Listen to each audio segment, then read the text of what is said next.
Hello, this is Bryant Reil, aka Sir Reil. So, just a bit of background what's going on. They are coming out, Edge Studio, and on behalf of Fantasy Flight Games, is making a role-playing game called Embers of the Imperium. And this is based on the Genesys core rulebook rules modified for the Twilight Imperium universe. And if you're not familiar with any of this, none of what I said makes sense. But chances are, if you're watching this, then you're interested maybe in trying to play this like I am before it actually comes out.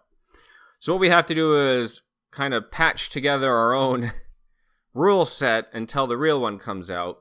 And so today I want to just talk about the ideas I've come up with for character creation. And if you have comments or maybe some better ideas, feel free to please let me know in the comments. But I'll be going over just what I've come up with and how character creation works in the system in general. I also have an ad I want to do, but I want to do that at the end. It's not a sponsorship ad. It's for myself, for something I'm doing. But I'll put that at the end with the links in the description. I don't want to, patch into, for those of you who logged in just to hear the character creation element. So let's take a look, first of all. We're going to be using several different sources to piece together our characters. So, of course, we're going to be using the Genesys core rulebook, which I got here, the PDF, which I bought from RPG Drive-Thru. I do prefer to try to support content creators. Like, I know it's, I got this version because it's cheaper than the book version, but you being a content creator, it's nice to see people getting paid for their work. So, yeah, I got this on RPG Drive-Thru, and it goes through all the basics of character creation. But this is a generic system, so it's meant to apply to fantasy settings, modern-day settings, sci-fi settings.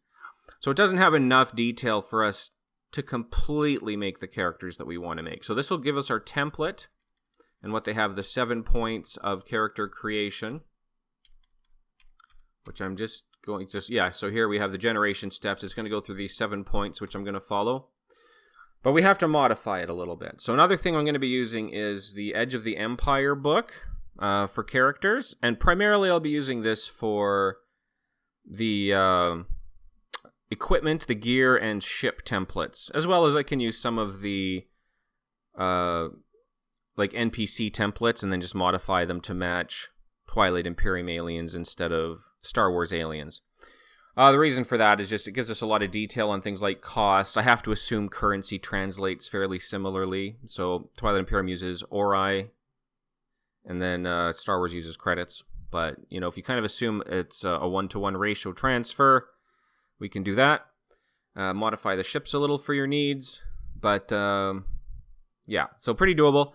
In addition, I'll be using the templates that they've already come out with in characters in the Ashes of Power module. So we did a playthrough of that last Saturday, which you can look up on this channel if you just want to see what that is. But they do have some character templates, which I can just show you. So there's 4 here that came with the base module, and these are the ones that we played through with.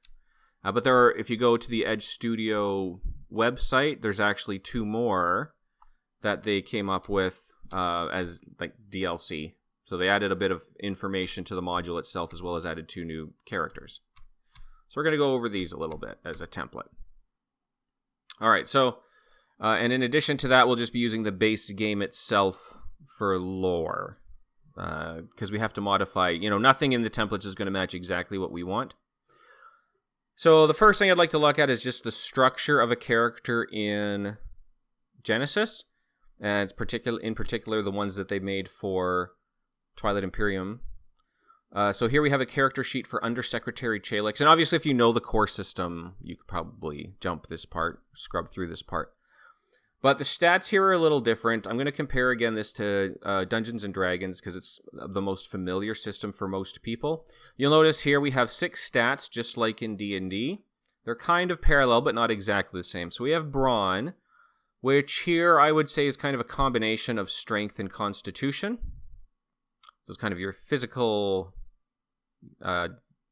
physicality, I guess might be the best word. Agility is pretty much your dex. Intellect, your intelligence.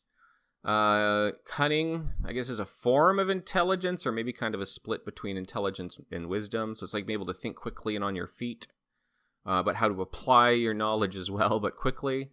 So I don't really know which one that would better fall under. Willpower, which in D&D usually falls under wisdom, and then presence, which would basically be charisma. So very similar, a little bit different than D&D. You'll notice the numbers are a lot lower. So this would be an unplayable character in D&D. But there's a much lower max in this. So D&D characters, usually the skill cap or the ability cap is 20. And in this game, it's 5. So 3, a starting stat of 3 is already a fairly competent character. Now, these numbers are higher than your initial template is going to be, which we'll look at in a second. Oh, actually, let me pull it up right now. So I have the core rulebook here. Dun, dun, dun, dun, dun, dun, dun. Okay. So there's your core rulebook, but let's go down to these archetypes. So this is a basic human archetype, an average human. And you'll notice it's 2s across the board. In general, your starting stats are going to add up to 12. But if we take a look at Chalix, you will notice that Chalix is much higher than a 12. So these are adding up to 15. But that's because during character creation, you're going to boost these numbers by spending experience. So unlike D&D, where you have experience levels you up, and as you level up, you get more abilities, you actually just spend experience on abilities. But during character creation, you start with a certain number of experience you can spend, and you can spend those on characteristics or traits here.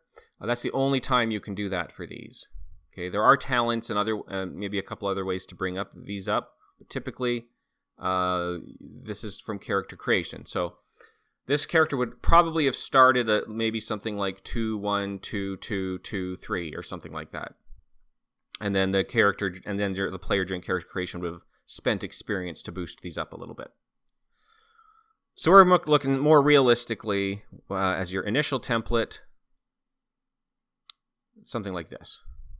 Okay. And then you're going to have starting wound thresholds kind of based on, and strain thresholds based on your race. So if we look here at an average human, they're giving them 10 and 10 base plus their brawn and willpower. But if we go down to like a laborer, they're giving them higher wound thresholds, lower strain thresholds. It's based on your character type and or race. Starting experience, humans start with a little bit extra. Typically it would be 100, modified by whatever... it'll be modified, and I'll show you how that's done. And then you have your special racial abilities. So humans, the average human is basically, the idea is they're generalists, and so you get extra starting skills and a little extra XP. So Chalix has these 6 stats. They generally won't start higher than 3, but again, you can buy your way higher if you have enough XP, up to a max of 5. You're going to have an amount of soak, which is going to be armor plus brawn. So that's going to be gear-based plus your physicality. That's how much damage gets reduced when you get hit. You'll notice you have 2 thresholds here, wound and strain. Wounds are like your physical damage, like getting stabbed or shot or something. And every time that happens, you'll take a certain amount of damage. So let's say you get hit for 9 damage. You're going to soak 5 of that, and then you'll take 4 damage. And once you hit 15 damage, you're incapacitated. Strain is similar, but it's more like physical or emotional or mental stress. It can also incapacitate you, but heals much more quickly or more easily.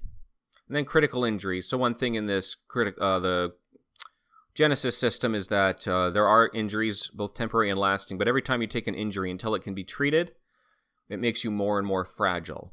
And so every time you take further injuries, you get more and more likely something really serious like is going to happen, like death or permanent, like losing a limb or something like that.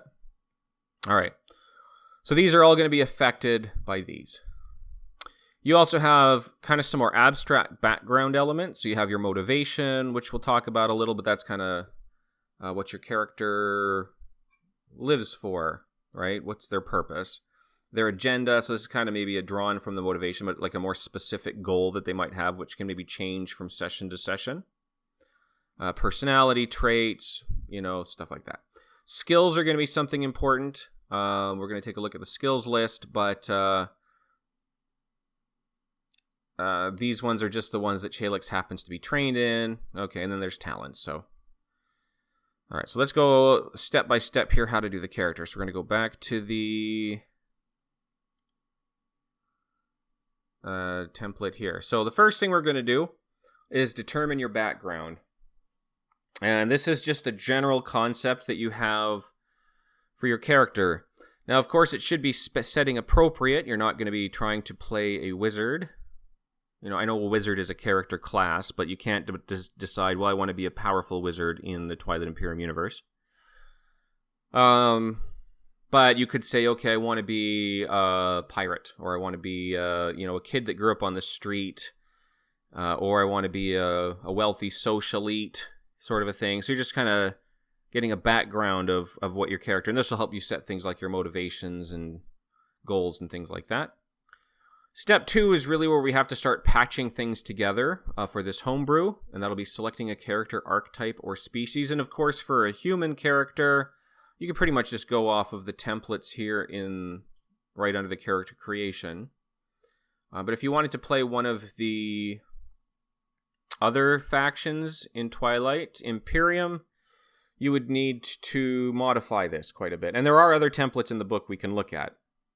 Okay, so let's say I go to this elf here, and it goes through the elf's abilities. So elf is high agility, kind of like how I imagine Israel would be. And it would be, I think maybe an Israel would be more cunning though, but maybe have lower presence than an elf. So I could reduce that by 1, increase that by 1, but you can't do that straight across. And the reason is because of how purchases of experience affect your characteristics. So when you're purchasing a characteristic, you take the number that you're trying to move to. You can only move up 1 at a time, but you take the number you're moving to and multiply by 10, and that's the XP cost, right? So in this case, the elf, the blank template, would have started at 2s across the board with 100 XP. And I know you're thinking that human had 110, that's a human thing, okay? But your blank template's going to be 100 XP, 2s across the board. And then what they did is say, okay, for elves, we want them to have a higher agility. So we're going to move that agility 2 up to a 3, which costs 30 of the XP. So we're going to drop the 100 down to 70. But then we're going to take the willpower. We're actually lowering the willpower, okay, from 2 to 1. Now, if they wanted to buy back up to 2, that would cost 20. So we're basically penalizing them 20 XP. So we add that 20 back on.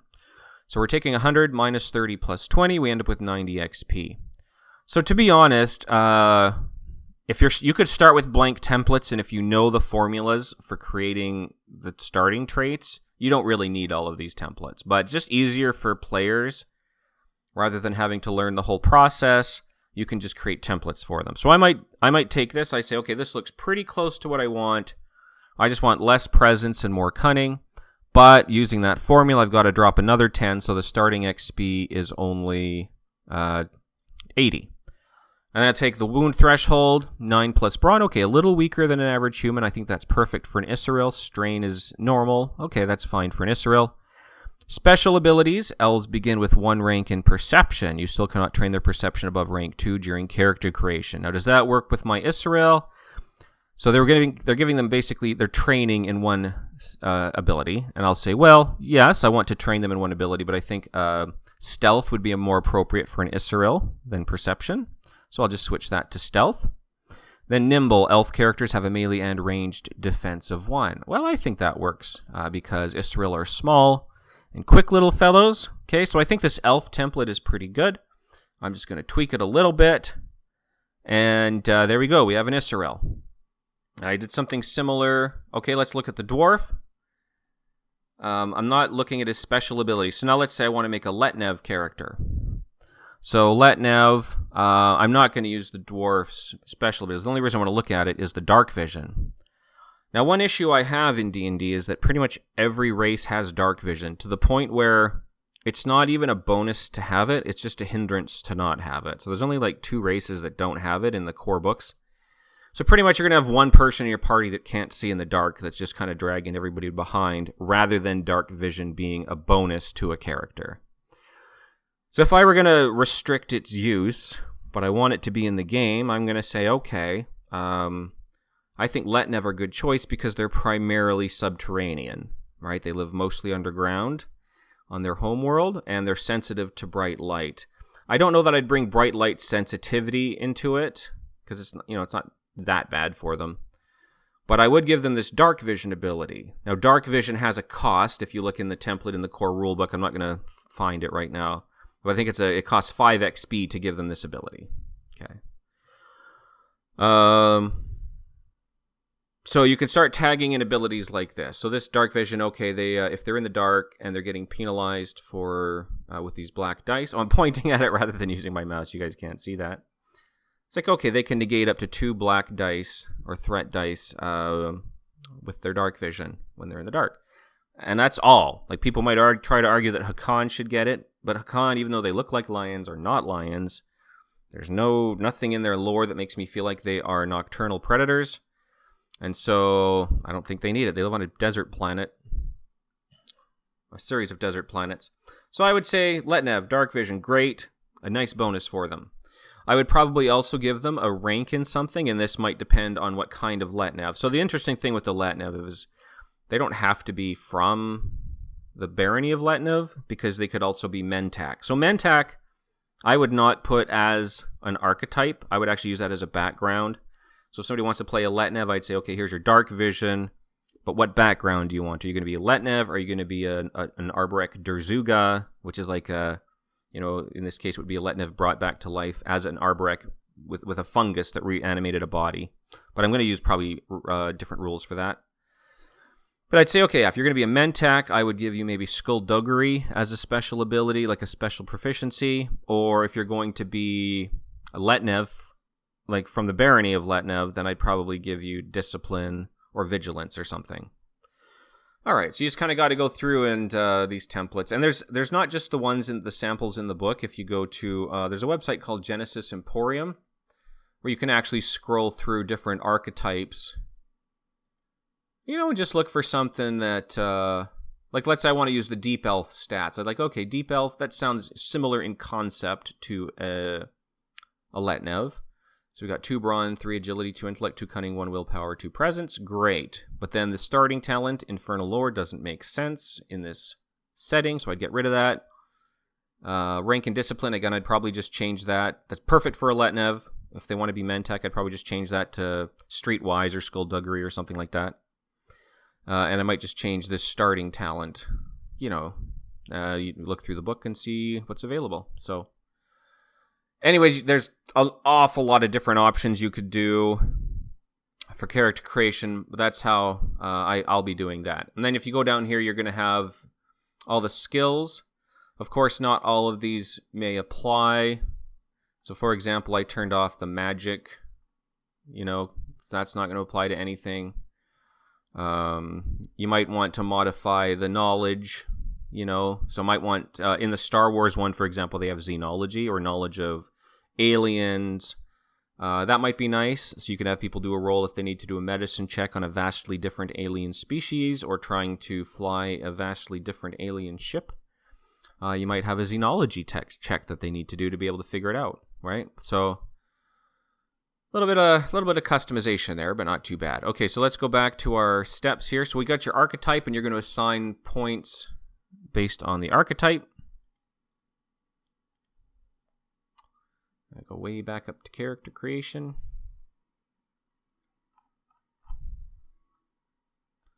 Okay. Anyway, so a little bit of work there, but I think it's quite manageable. Especially if you can go find some templates that are similar to what you want. And then step 3, choose a career. So the career path, I have mixed feelings on. Like, obviously, there's a lot of books that give you different templates, including the core rulebook here. I don't think it's really necessary. Basically, what a career is doing is it's going to give your character 8 skills that they can learn more easily than other skills based on what their previous job was or training was. So, for example, if you're a pilot, let's say you were a pilot as a career before you got pulled into the game world, then you're obviously going to start with piloting and maybe, astrocartography. And you're going through those based on what the job was. And then you're going to choose 4 of those 8 to actually have some training in, so proficiency in. I don't think that's absolutely necessary to have the template. Again, it's something that could make things easier for your characters if you want to put those together. But I think I would just ask my players, think of your character's background. What are 8 things that you think they would have been good at based on their life? And the reason I'm comfortable with that with my players is because they're not optimization players. Like, they're very much narrative players. They're not going to be abusing it. They're going to be going, okay, what's the most interesting character, as opposed to how do I milk the system here? And some people are fine playing with that way, and if you are, fine. But for me, I know that they would be doing story-based decisions. So, yeah, I'd be happy to say, okay, choose 8 that you think your character would have greater affinity for, and then choose 4 of those that they're actually better at or trained in. So I don't think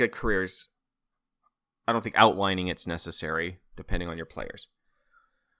Okay, and then you're going to invest your experience points. Once you've calculated out step 2, you're going to have the XP needed for them to do the players to do step 4. And so they're going to spend points. There's really 3 things you can spend on. There are your characteristics or traits, so your brawn, agility, and all that. This is the only time you'll be allowed to spend XP on those, is character creation. So it's best to spend as much as possible on those at this point. But if there's any change left over, you can buy proficiency. And so proficiency is dice upgrades for rolls. And how that works is you take the level that you're trying to move to times 5, if it's a trained skill. So if it's one of the 8 that your characters decide, career path ones. And then you add 5 if it's not a career path one. So, for example, if you're a pilot and you have the piloting ability and you already have 1 proficiency, so you want to move from 1 to 2, that would be 2 times 5 or 10 XP. But even if you're not a trained pilot, you could still train in anything. You would just add another 5 to the end of that. So it would take 15 for a non-pilot to take that at level 2 proficiency. So there's that. And the other thing is talents. Now, there's 2 ways to use the talents out of our sources. There's the core rulebook talents, which uses a tier system, which I'm not going to go into great detail right now, but it's probably the one I'm actually going to use. Because Star Wars Edge of the Empire has its own talent system that I don't like. If you want to use it, great. In which case, you're pretty much committing to the career path. I would rather just do the more sandboxy version illustrated in the core rulebook. And basically all that is there's 5 tiers of abilities. In order to take an upper tier ability, you have to have more abilities in the one below it. So a first tier would cost 5 XP, a second tier would cost 10 XP, but you also have to have at least 2 before you could buy your second tier one, and so on until you get to tier 5. So you're buying an awful lot of lower level ones to get the higher level ones, and they get more expensive as well. 5, 10, 15, 20, 25. Okay. So that's that. But again, I would hold off on buying too many of those. I'd make sure you buy as much of the characteristics as you can first. And you don't have to spend everything. Like if you wanted to, if you have a little bit of change left over after buying your character creation, you can actually carry over the XP. So when you get more at the end of a session, you could spend it on something better if you wanted to. So, all right. So that's investing your experience points. Determine derived attributes. So we talked a little bit about things like soak and wound thresholds and strain. And that's all going to be calculated. Here it tells you how to do the wound and the strain. So 10 plus brawn. So if you have a brawn of 2, your wound threshold is going to be 12. If you have a strain or a willpower of 2, strain's also going to be 12 in this case, right? But that's going to modify a little depending. So our laborer, he's a much tougher guy. He's actually going to have a 15 starting wound threshold, but only a 10 starting strain threshold. Okay. All right, so that is your derived attributes. Then it's your motivation. So this is, as it words it here, it's your primary call to action and experience adventures. So why is your character out doing what they're doing? What's their driving motivations? So it could be, making the universe a safer place. So in our game, this homebrewed game, we're playing what's called the Kaliris. These are a special force or agency called together by the Galactic Council to protect the galaxy from threats, galactic threats. So obviously, a lot of different motivations can come just from that. Are you doing the job out of a personal, finding personal honor, or bringing honor to your people, or legitimately just wanting to save the galaxy to help others, or just trying not to die yourself? Is it the pay that attracts you, or just trying to get out of a terrible life that you're stuck in? Could be a lot of things.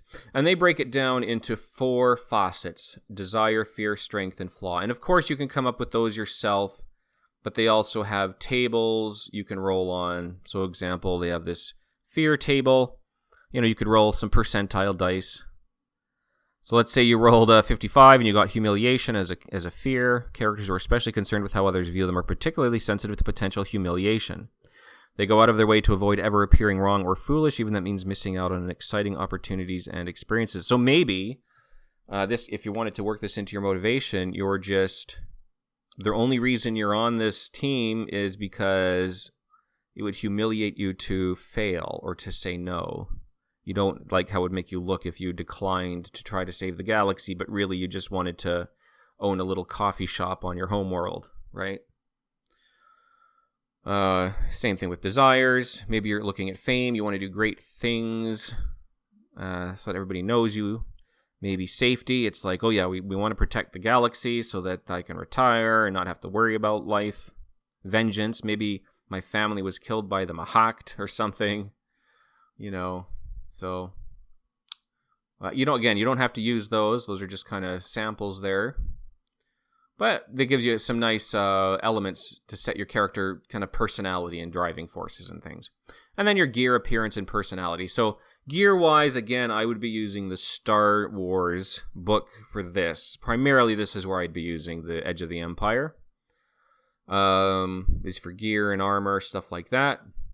Appearance, I'm going to show you a little cool thing for appearance. Personality work, obviously that's something the players are going to come up with on their own with those motivations and stuff. Got a neat little trick here for if you want some nice little graphics. I'm going to be trying to introduce graphics into my videos for playthroughs. So there's a site called Hero Forge, and primarily what this is that you can make your own little figures and then have them printed. And you can even get them printed in full color. I'll kind of show you from scratch how it works in a second. This is an NPC that I've made. His name's Oxley. And he's going to be like the team's ship mechanic. And he doesn't travel with them, but he'd be the guy that comes and fixes the ship when it's damaged, when they get back to home base. And so I built this guy in here. He's an X-Jaw, obviously. Anyway, I think he came out really cool looking. So what I could do, even if I don't want to pay any money to print it, I do pay for it. Again, I try to support things that I use. So I do have like the subscription, which is pretty cheap. So I can do the photo booth and stuff. But you don't even really need it. You can make the characters, screenshot them, and go in Photoshop and kind of cut it out and things for graphics purposes. But if I wanted to, because I could go to the buy screen, and it'll go all the prices. So I could just get a basic plastic. They are pricier than if you bought it at the store, but again, it's custom. But you can actually get them printed in color, plastic. You could get them in metal. You can just get the STL, which is a lot cheaper. So if you have your own 3D printer, you could just buy the STL and print it up yourself. But what they have that's really neat is they actually have the tabletop simulator versions here that are full color. And so if you're playing online using especially tabletop simulator, you can all get your nice colored pieces for pretty cheap. So again, $4 for these. In addition, I'll try to be using those when I do my videos. I'll probably want to have like just little sample, just because we're very low budget, so we don't have fancy set pieces and stuff like that. But I was like, well, I could use Tabletop Simulator to kind of make visuals of combats and cool scenes and stuff. But the other thing I've been making, let's show you how you make a character here. So if that's all you needed to know with character creation, great. That's over. If you want to just take a quick look here how this works. So if I were going to go to a new character, I don't need to save him. He's already saved. Don't need to save him again. All right, so we got different species. So, you know, for Letnev, I just use elf. Or you could use half elf. If you want to do like a Mentak, maybe that's like half human, half elf, you know? Or half human Letnev.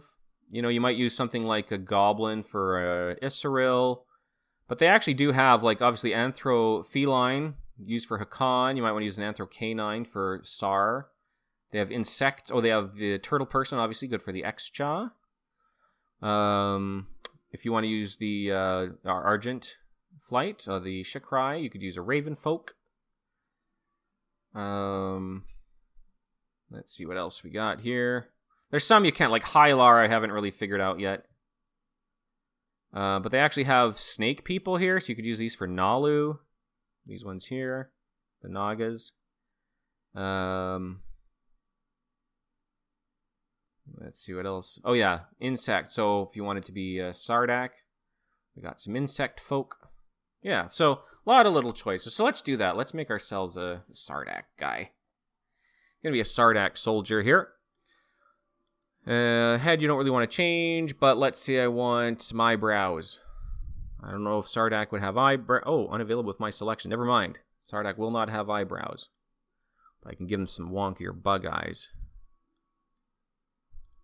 There we go. All right. Okay, so body, I'm okay. Clothing. We can just choose an outfit. You can go piecemeal if you want to go through here. He's going to dress like this. Why not? Okay. Go through the gear. I'm just doing it quickly. You guys can figure it out. This guy, though, he's not a soldier. He looks like a soldier. He's a bard, though. Then you can choose your pose. So this Sardak, he wears this cool costume. He's actually telling stories in a pub, playing his mandolin. Color, let's see, he'll be, yeah, that's a good color scheme. And then his eyes disappeared. I can put those back, don't worry. Theme, so that usually just colors the body. You have to go to theme to color the clothing. He's a colorful bard, so we're going to do that. And then we just have to paint his eyes back in. So I go to paints.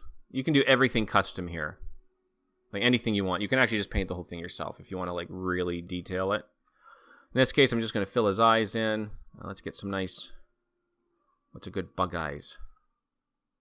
Oh... Cuttlefish, okay. Yeah. Get some cool eyes there. There we go. Easy peasy. I could change the base. You can actually make the base disappear. Like if you're doing this, if you're just downloading the model for like Tabletop Simulator, you don't really need the base. Or if you're just taking pictures like I've been doing, you just get rid of the base. But by hitting this, trash. Right? Or I could give him one of these.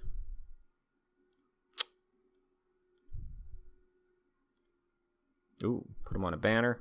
All right, so anyways, there you go. So just some nice quick little visuals you could produce if you like. Or if you just actually want to pay to get these printed. Get some nice little custom minis.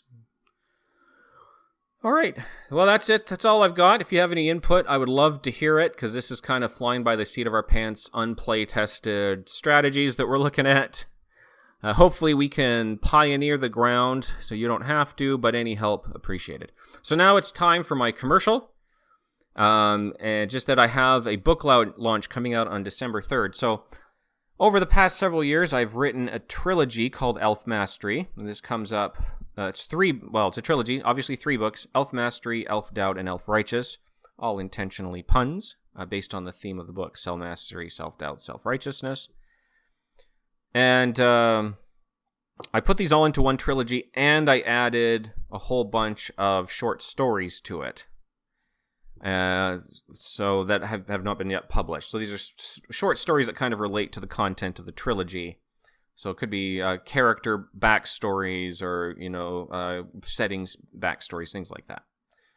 So this is coming out on December 3rd. But it's actually available in Amazon for pre-order. It is only in ebook form, and the reason for that is it had too many pages for their paperbacks or hardcovers. So I think like twice as many pages.